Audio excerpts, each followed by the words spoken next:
Саламатсыздарбы, урматтуу мекендештер.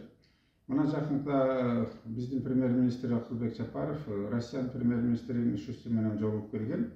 Ал жерде маселе коюлгандардын бири мындай болуп атат. Жанагы утилизация деген салыкты киргизебиз деп атат. 1-апрелден баштап Кыргызстандын жарандары өткөн жылы 23-жылы 70 миңден ашуун жеңил машинелерди Россиянын жарандарына сатышкан. Бул көпчүлүгү Кытайдан, Южный Кореядан, Түштүк Кореядан чыккан машинелер болчу, электромобилдер.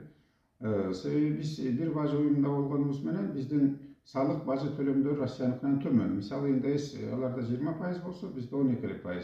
Коңшу Казакстандыкынан дагы биздики аз.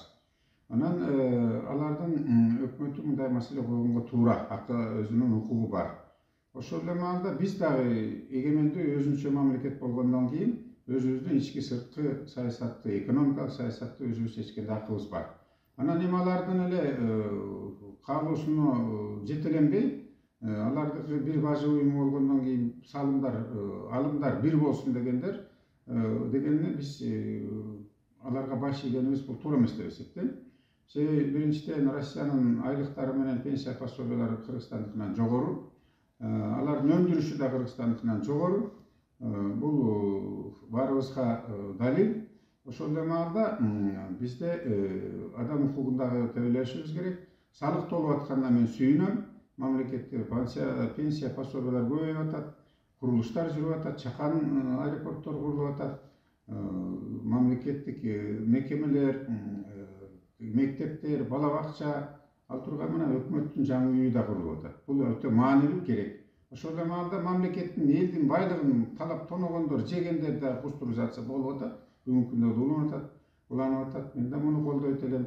Уюшулган кылмыштуулукка, уюшулган жанагы мыйзам бузууларга каршы күрөштөр күчөп атат. Бир топ арзандатылып атат. Мисалы кечээ күнү эле мына жеке менчик поликлиникалардын жанагы изилдөө жагына өтө кымбат алып атканы ылдыйлап атат. Базарларда жанагы аренда төлөмдөр азайып атат. Демек, бул жакшылыкка алып келет. Ошол эле маалда эгер бизде 1-апрелден баштап жарандарыбыз Россияга башка мамлекетте сата турган болсо, Россиянын закону боюнча төлөй берсин. Жанагы көтөрүлгөн утилизация салыгын кошуп турупчу. Анан бизде чыкпаган машинелерди биздин жарандар өзлөрүнө керектүүсүн же Кыргызстандын ичинен сатам, чакан бизнес өнүктүрөм дегендерге биз аларга тоскоол болушубуз туура эмес деп эсептейт. Анда бюджетке түшүүчү салыктардын бажы төлөмдөрүнүн даже азайышы мүмкүн. Себеби эч ким алып келбей калса эмне болот? Биринчиден, адамдын, кыргыз жарандардын мамлекетинде экология бузулушуна алып келип атат. Эски машинелер менен, түтөгөн машинелер менен биз калып калгантабыз. Анан ДТПлар көбөйүп кетет эски машинелерден. Демек, өлүм житим көбөйөт, бизге анын кереги жок деп эсептейм. Дүйнө жүзүндө жаңы машинелер алып келгендер мындай жашыл жол күйүп турат, светофор.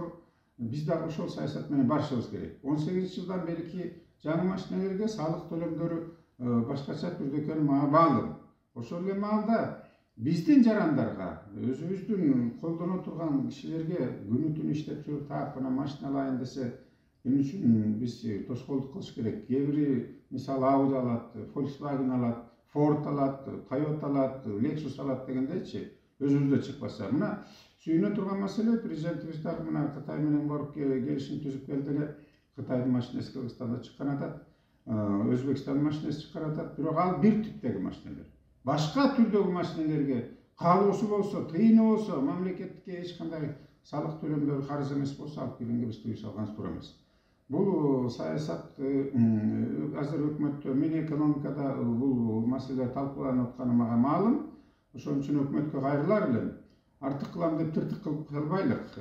Ошон үчүн ушул салык төлөмдөрүн, бажы төлөмдөрүн ички Кыргызстанга колдонула турган техникаларды, машинелерге ошол боюнча калтырып коюңуздарды суранат элем. Бизге элибиз жакшы жашоосуна бул жакшы. Саясий чыңалуунун, бизге социалдык чыңалуунун кереги жок. Элдин, журттун биримдигин, келечегин баарыбыз бирге түптөшүбүз керек. Бар болгула, аман болгула. Мамлекеттин келечегине мен ишенем, сүйүнөм. Баарыбыз бирге түптөйлүк.